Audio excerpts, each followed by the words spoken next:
ಕಾಂಗ್ರೆಸ್ ಪಕ್ಷ ಈಗ ಆಲ್ರೆಡಿ ರಾಷ್ಟ್ರದಲ್ಲೇನೆ ನಾಮಾವಶೇಷ ಈಗ ರಾಜ್ಯದಲ್ಲಿನೂ 2028ರಲ್ಲೂ ಕೂಡ ವೈಟ್ ವಾಶ್ ಆಗಿ ಎಲ್ಲ ಪ್ಯಾಕಪ್ ಸ್ಟೇಜ್ ಅಲ್ಲಿ ಇದ್ದಾರೆ ಈಗ ಆಯ್ತಾ. ಇವರು ಕೂತ್ಕೊಂಡು ಬೇರೆ ಪಕ್ಷಗಳ ಬಗ್ಗೆ ಇಷ್ಟೆಲ್ಲ ರಿಸರ್ಚ್ ಮಾಡ್ಕೊಂಡು ಕೆಲ್ಸದ ಬಾರದ ರಿಸರ್ಚ್ ಮಾಡ್ಕೊಂಡು ಬಂದಿದ್ದಾರೆ. ಅದ್ರ ಬದಲು ಅವ್ರ ಪಕ್ಷದಲ್ಲಿ ಏನಾಗ್ತಿದೆ ಅನ್ನೋದನ್ನ ಇಷ್ಟು ಸ್ವಲ್ಪ ಇದ್ರಲ್ಲ 10% ಯೋಚನೆ ಮಾಡ್ಬಿಟ್ರೆ ಅವ್ರ ಪಕ್ಷ ಉದ್ಧಾರ ಆಗುತ್ತೆ, ಜನರಿಗೆ ಒಳ್ಳೇದಾಗುತ್ತೆ.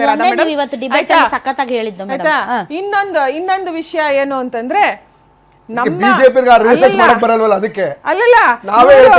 ಇವ್ರದ್ದು ಏನಿದ್ರೂನು ಗೌರ್ಮೆಂಟ್ ವೆಬ್ಸೈಟ್ ಅಲ್ಲಿ ಇರುವಂತಹ ಸರ್ಕಾರಿ ಸ್ಟಾಟಿಸ್ಟಿಕ್ಸ್ ಅಲ್ಲ, ಕಾಂಗ್ರೆಸ್ ವಾರ್ ರೂಮಿನ ಇವ್ರದ್ದು ಮಂತ್ರಗಳು ಆಚೆ ಬರುವಂತದ್ದು.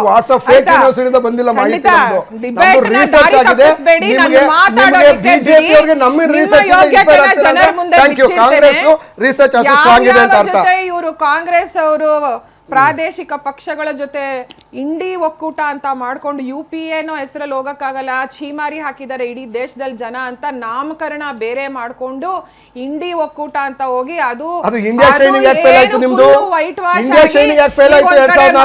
ಎನರ್ಜಿ ಉಗಿತಾ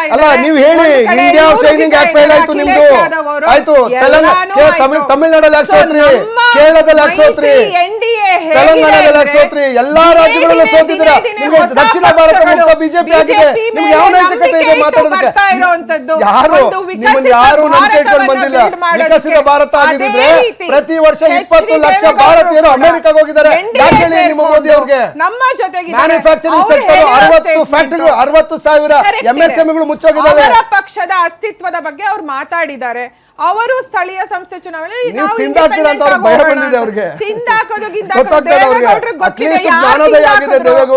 ದೇವೇಗೌಡರಿಗೆ ಯಾರು ತಿಂದಾಕಿದ್ರು ಅವ್ರ ಪಕ್ಷ ನಾನು ಚೆನ್ನಾಗಿ ಗೊತ್ತಿದೆ.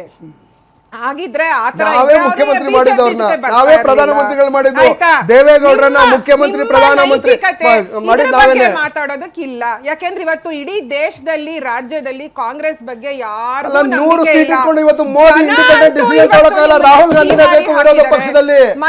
ಇವತ್ತು ರಾಹುಲ್ ಗಾಂಧಿ ಇಲ್ದಿರ ಯಾವುದೇ ನಿರ್ಧಾರ ತಗೊಳ್ಳೋಕ್ಕಾಗಲ್ಲ. ಒಂದು ಕಾಲದಲ್ಲಿ ಪಪ್ಪು ಅಂತ ಕರೀತಿದ್ರು, ಇವತ್ತು ತಾಕತ್ತಿದೆ ನೋಡಿ. ಅವ್ರು ಬಿಟ್ಟು ಡಿಸ್ಕಷನ್ ಮಾಡಿ ಯಾರಾದ್ರೂ ಒಂದು ಅಪಾಯಿಂಟ್ಮೆಂಟ್ ಮಾಡಿ.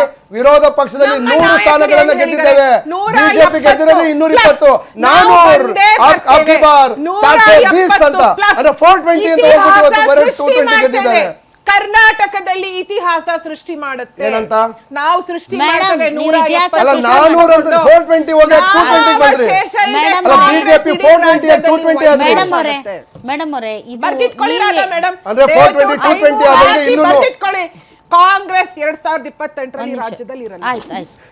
ಅಲ್ಲ ಮೇಡಮ್, 2028ಕ್ಕೆ ಅವ್ರು ಇರಲ್ಲ, ಕರೆಕ್ಟ್. ಆದ್ರೆ 2028ಕ್ಕೆ ನೀವು ಮೈತ್ರಿಯಲ್ಲಿ ಹೋಗ್ತಿರಲ್ಲ, ನಿಮ್ಮವ್ರು CM ಆಗ್ತಾರ, ಅವ್ರು CM ಆಗ್ತಾರ.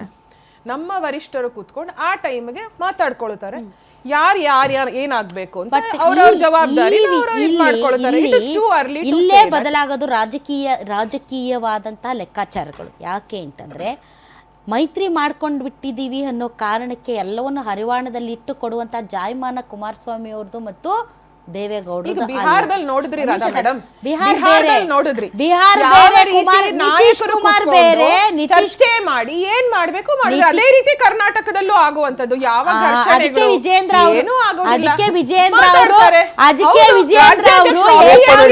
ಅವರು ಹೌದು, ರಾಜ್ಯಾಧ್ಯಕ್ಷರು ಇರ್ತಾರೆ, ಕೋರ್ ಕಮಿಟಿನಲ್ಲಿ ಅವರು ಇರ್ತಾರೆ, ಸಮನ್ವಯ ಸಮಿತಿ ಸಭೆನಲ್ಲಿ ಅವರು ಇರ್ತಾರೆ. ಎಲ್ಲರೂ ಕೂತು ಡಿಸೈಡ್ ಮಾಡುವಂತದ್ದೇ ಇದು. ನಿಮಗೆ ಗೊತ್ತಿರೋ ಅಂತದ್ದೇ ಇದು. ಇಲ್ಲಿ ಯಾರು ರಾಜಕೀಯ ಸನ್ಯಾಸತ್ವ ಸ್ವೀಕರಿಸಿಲ್ಲ. ಯಾರು ಇಲ್ಲಿ ತಟ್ಟೆಯಲ್ಲಿ ಹರಿವಾಣದಲ್ಲಿ ಅಧಿಕಾರ ಇಟ್ಟು ಯಾರಿಗೂ ಕೊಡಲ್ಲ. ಅದನ್ನು ನೀವೇ ಪಡಿಬೇಕು, ನಾವು ಪಡಿಬೇಕು ಅನ್ನೋ ಕಾತರ JDS ಪಾರ್ಟಿಗೂ ಇದೆ. ಅವ್ರು ಯಾವತ್ತೂ ಕೂಡ ಕಿಂಗ್ ಮೇಕರ್ ಆಗ್ತಾರೆ. ಅಲ್ಲ, that is the beauty of politics. But ಇಲ್ಲಿ ಯಾರಿಗೆ ಲಾಭ ಯಾರಿಗೆ ನಷ್ಟ ಅನ್ನೋದು ಲೆಕ್ಕಾಚಾರ ಬೇಕಲ್ಲ ಮೇಡಮ್. ಈಗ ದೇವೇಗೌಡರು ಮತ್ತು ಕುಮಾರಸ್ವಾಮಿ ಅವ್ರು ನಾವು ಮೈತ್ರಿ ಮಾಡ್ಕೊಂಡ್ಬಿಟ್ವಿ, ನಾವು ಅತಿ ಹೆಚ್ಚು ಸ್ಥಾನಗಳನ್ನು ಗೆಲ್ಲದೆ ಇವರು ಅತಿ ಹೆಚ್ಚು ಸ್ಥಾನಗಳನ್ನು ಗೆದ್ದು ಇವರೇ ಮುಖ್ಯಮಂತ್ರಿ ಆಗಲಿ ಅಂತ ತ್ಯಾಗದ ಮಾತು ಮಾತಾಡ್ತಾರ. ಇವ್ರು 100ಕ್ಕೆ ಕಟ್ಟಾಕಿ ನಾವು ಕಿಂಗ್ ಮೇಕರ್ ಆಗಿ ನಾವೇ ಕಿಂಗ್ ಆಗಬೇಕು ಅಂತ ಪ್ರಯತ್ನ ಪಡ್ತಾರೆ. ಅದು JDSನ ಜಾಯಮಾನ. ಹಾಗಾಗಿ message is very clear. ಒಟ್ಟಿನಲ್ಲಿ ಹಾಗಾಗಿ 2028 ನಾಯಕರು ಕಾಂಗ್ರೆಸ್ 140 ಗೆದ್ದೇ ಗೆಲ್ಲುತ್ತೆ. ಕಾಂಗ್ರೆಸ್ ಇಂಡಿಪೆಂಡೆಂಟ್ ಗೆಲ್ಲುತ್ತೆ.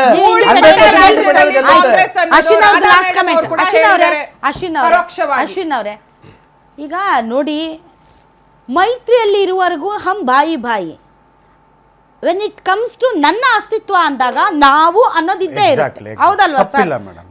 ಸರ್ ನೀವು JDS ಬಿಜೆಪಿ ಅಂದ್ರೆ ನಾನು JDS ರೀ ಅಂತೀರಾ, ನೀವು ಬಿಜೆಪಿ ಅನ್ನಕ್ಕಾಗತ್ತಾ? ಅದು ಏನ್ ಡಿಸಿಷನ್ಸ್ ತಗೊಂಡಿರ್ತಾರೆ ಅಥವಾ ಈಕ್ವೇಶನ್ಸ್ ಏನಿರುತ್ತೆ ಅದ್ರ ಪ್ರಕಾರ ಫ್ಲೋ ಪ್ರಕಾರ ನೀವು ಹೋಗ್ತಾ ಇರ್ತೀರಿ.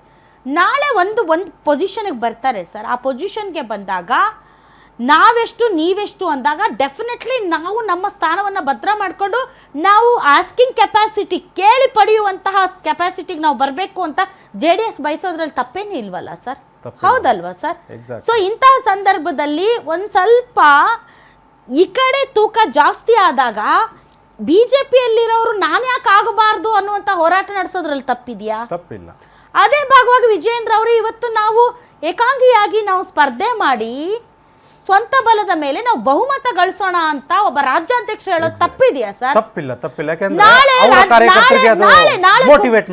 ನಾಳೆ ಕುಮಾರಸ್ವಾಮಿ ಅವರು ನೋಡಿ ಅವ್ರನ್ನ 100ಕ್ಕೆ ಕಟ್ಟಾಕಿ ನಾವು ಕಿಂಗ್ ಮೇಕರ್ ಆಗಿ ನಾಳೆ ಕಿಂಗ್ ಆಗೋಣ ಅಂತ ಹೇಳಿದ್ರೆ ತಪ್ಪಿದೆಯಾ ಸರ್? ತಪ್ಪಿಲ್ಲ.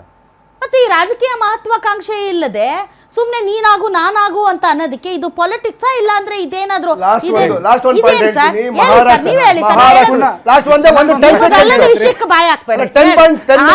ಆಮೇಲೆ ಮಾತಾಡಿವ್ರಿ ರಘು ಅವರೇ. ಹೇಳಿ ರಾಧಾ ಮೇಡಮ್, ನೀವ್ ಹೇಳಿದ್ದು 100% ಸತ್ಯ. ಯಾಕೆಂದ್ರೆ ಅವ್ರಿಗೆ ಅವ್ರದೇ ಆದಂತ ಪಕ್ಷದ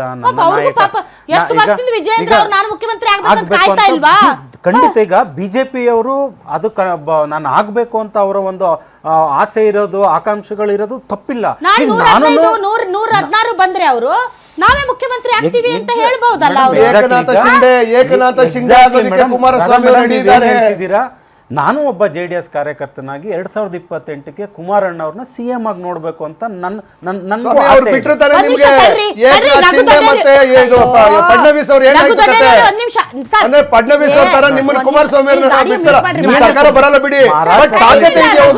ಕರ್ನಾಟಕ ರಾಜಕಾರಣ ಬೇರೆ ಸರ್. ಈಗ ಆಯ್ತು, ಈಗ JDS ಕುಮಾರಸ್ವಾಮಿ ಮುಖ್ಯಮಂತ್ರಿ ಆಗ್ಬೇಕಂದ್ರೆ ಏನಾಗ್ಬೇಕು ಸರ್? ಮೆಜಾರಿಟಿ ಬರಬೇಕು. ನಾಟ್ ಮೆಜಾರಿಟಿ, ಹೇಳಿ ಸರ್. ಖಂಡಿತ ನಾವೆಲ್ಲ ಕಷ್ಟಪಡಬೇಕು. ಹೌದಾ ಸರ್? ಬಿಜೆಪಿ ಒಂದು 100ಕ್ಕೆ ಅವರು ಸ್ಟಾಪ್ ಆಗಬೇಕು, ಮುಂದಿಂದ ನೀವು ಹೋಗ್ಬೇಕು. ಆವಾಗ ನಿಮ್ಮ ಕೇಳುವ ಕೆಪಾಸಿಟಿ ಜಾಸ್ತಿ ಆಗುತ್ತೆ, ಹೌದಲ್ಲ ಸರ್? ಅದಕ್ಕೆ ನೀವೇನು ಮಾಡಬೇಕು? ಬಾರ್ಗೇನಿಂಗ್ ಜಾಸ್ತಿ ಮಾಡಬೇಕು, ಸೀಟ್ ಜಾಸ್ತಿ ಕೇಳಬೇಕು. ಮೇಡಮ್, ನಿಮ್ಮ ಒಂದು ಚರ್ಚೆನ ನಾನು ಕೇಳಿಸ್ಕೊಂತಿದ್ದೀನಲ್ವಾ, ಇವತ್ತಿಂದನೇ ನಾನು ನಿದ್ದೆ ಮಾಡದೆ 2028ರವರೆಗೆ ಕಷ್ಟಪಟ್ಟು ಪಕ್ಷನ ಮುಂದಕ್ಕೆ ತರೋಣ ಅಂತ ಒಂದು ಹುಮ್ಮಸ್ಸಿದೆ. ಡೆಫಿನೆಟ್ಲಿ ಎಲ್ಲಾ ಪಕ್ಷಗಳಿಗೂ ತಮ್ಮ ಪಕ್ಷದಲ್ಲೇ ಮುಖ್ಯಮಂತ್ರಿ ಆಗಬೇಕು ಅಂತ ಬಯಸ್ತಾರೆ. ಅದರಲ್ಲಿ ವಿಜೇಂದ್ರ ಅವರು ಈ ಪಾರ್ಟಿನ ಲೀಡ್ ಮಾಡ್ತಾ ಇದ್ದಾರೆ, ಅಧ್ಯಕ್ಷರಾಗಿದ್ದಾರೆ. ಮುಂದಿನ ದಿನಗಳಲ್ಲಿ ನಾನೇ ಮುಖ್ಯಮಂತ್ರಿ ಆಗಬೇಕು, ಆ ನಿಟ್ಟಿನಲ್ಲಿ ನನ್ನ ಪಕ್ಷ ತನ್ನ ಸ್ವಂತ ಬಲದಿಂದ ಬಹುಮತ ಪಡಿಬೇಕು ಅಂತ ಬಯಸೋದ್ರಲ್ಲಿ ತಪ್ಪೇನೂ ಇಲ್ಲ. ಇನ್ನೊಂದು ಕಡೆ ಮೈತ್ರಿ ಪಕ್ಷ JDS ಅಧಿಕಾರಕ್ಕೋಸ್ಕರ ಅವರು ಯಾವ ದಾಳಗಳನ್ನು ಬೇಕಾದರೂ ಉದುರಿಸ್ತಾರೆ. ಯಾಕಂದರೆ ಇದೇನು ಸನ್ಯಾಸತ್ವ ಅಲ್ಲ ರಾಜಕೀಯ ಅಂತಂದರೆ. ಅಧಿಕಾರದ ಹಪಾಹಪಿ ಎಲ್ಲರಿಗೂ ಇರ್ತಾರೆ. ಸೊ ತಮ್ಮ ಸೀಟ್ಗಳನ್ನು ಭದ್ರ ಮಾಡ್ಕೊಳ್ಳೋಕ್ಕೆ ತಾವು ಮುಖ್ಯಮಂತ್ರಿ ಆಗೋದಕ್ಕೆ ಬೇಕಾದಂಥ ಸ್ಟ್ರಾಟಜಿಯನ್ನು JDS ಮಾಡ್ತಾರೆ. ಈ ಪ್ರಕ್ರಿಯೆಯಲ್ಲಿ ಕುದುರಿದ್ರೆ ಮೈತ್ರಿ, ಕುದುರಲಿಲ್ಲ ಅಂತಂದರೆ ಏಕಾಂಗಿಯಾಗಿ ಹೋರಾಟ ಮಾಡ್ತಾರೆ. As simple as that. ಕಾಲ ನಿರ್ಧಾರ ಮಾಡುತ್ತೆ ಅಷ್ಟೇ. ಇದು ಇದರಿಂದ ವಿಶೇಷ ಗ್ಯಾರಂಟಿ ನ್ಯೂಸ್, ಸುದ್ದಿ ಖಚಿತ, ನ್ಯಾಯ ನಿಶ್ಚಿತ.